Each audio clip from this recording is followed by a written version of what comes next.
Bonjour les amis, j'espère que vous allez bien. C'est le général Alligator, créateur de la mentalité Alligator. Les amis, je vous disais hier que je suis allé accompagner mon pote à l'immigration, au UCAS, pour son interview. Les amis, je suis le seul qui aime parler des histoires des autres lorsque tout se termine très bien. Pour ceux qui se souciaient de son interview, il a bien passé son interview et là avec brio, il paniquait mais tout s'est bien passé. Alors je vais vous dire pourquoi il paniquait tellement. C'est quelqu'un qui sort de loin. Et si j'ai décidé de l'accompagner à l'immigration, c'est parce que je savais qu'il avait besoin que quelqu'un soit là pour lui dire que tout est possible. Tout est possible à celui qui croit, tout est possible à celui qui ne veut pas abandonner. Tout est possible à celui qui a la mentalité alligator. Les amis, il va arriver un moment dans votre vie où vous allez vous retrouver dans des situations que vous n'avez jamais prévues. Mon pote vivait au Gabon et il avait une belle vie. Mais il est tombé sur des personnes qui lui ont certainement promis monts et merveilles, qui lui ont certainement montré les États-Unis d'une autre façon.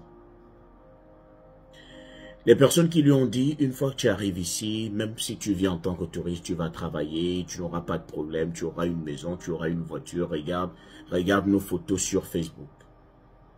Et il est directement venu, il a abandonné son boulot, alors qu'il percevait plus de 600 000 par mois.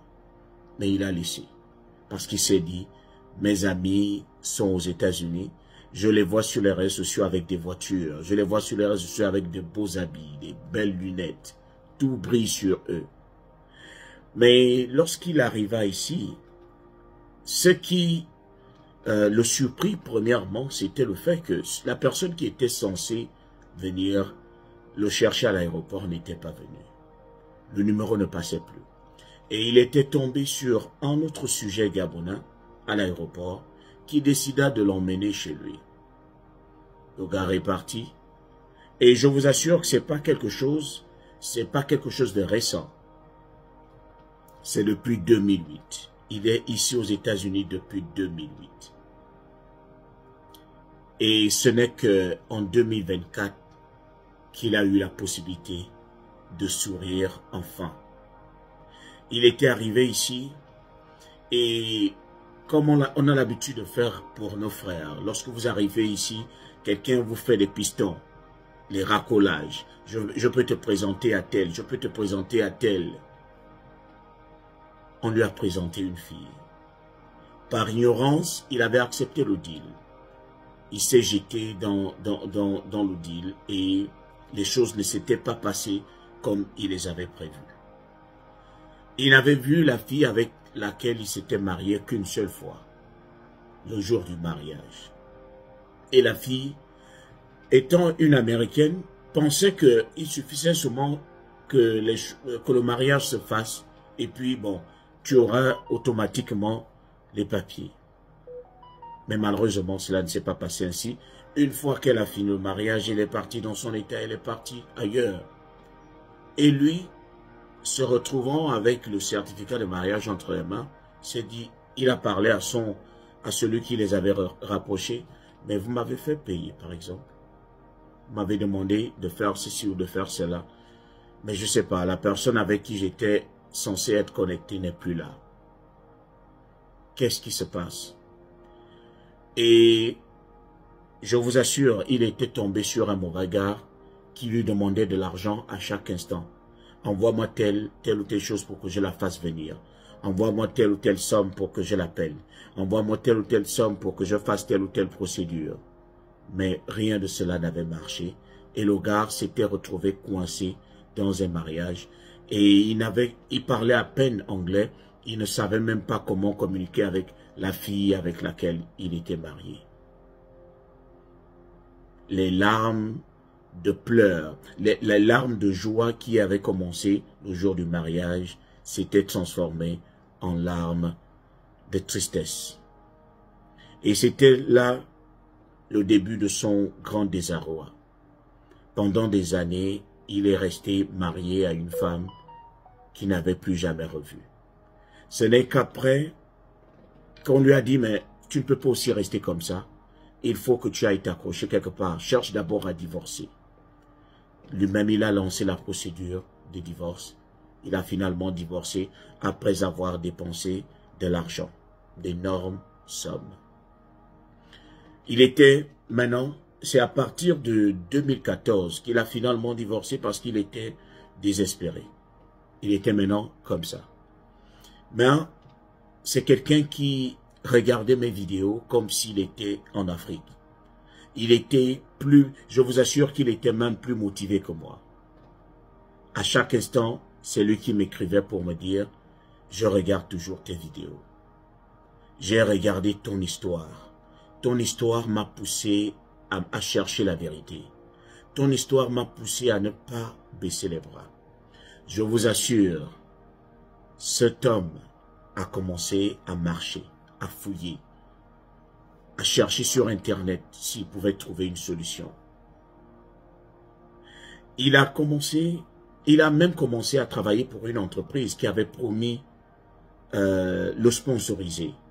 Mais l'entreprise aussi a commencé à l'utiliser après des années. Pour ceux qui vont se poser la question de savoir, mais comment a-t-il fait pour toutes ces années-là? Oui, il y a des gens qui restent ici des années. C'est quelqu'un qui a même vu son père et sa mère partir sous terre. Mais il n'a pas eu la possibilité d'aller les enterrer. Parce que pour lui, il était déjà coincé. S'il partait, il n'allait plus jamais revenir. Mais c'est quelqu'un qui est un bosseur. C'est quelqu'un qui arrivait à économiser. Je l'ai vu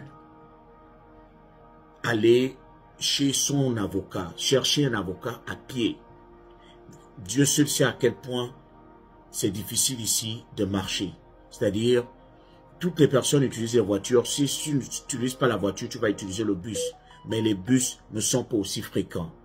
Mais il avait préféré, par rapport à sa mentalité, marcher pour aller chez son avocat.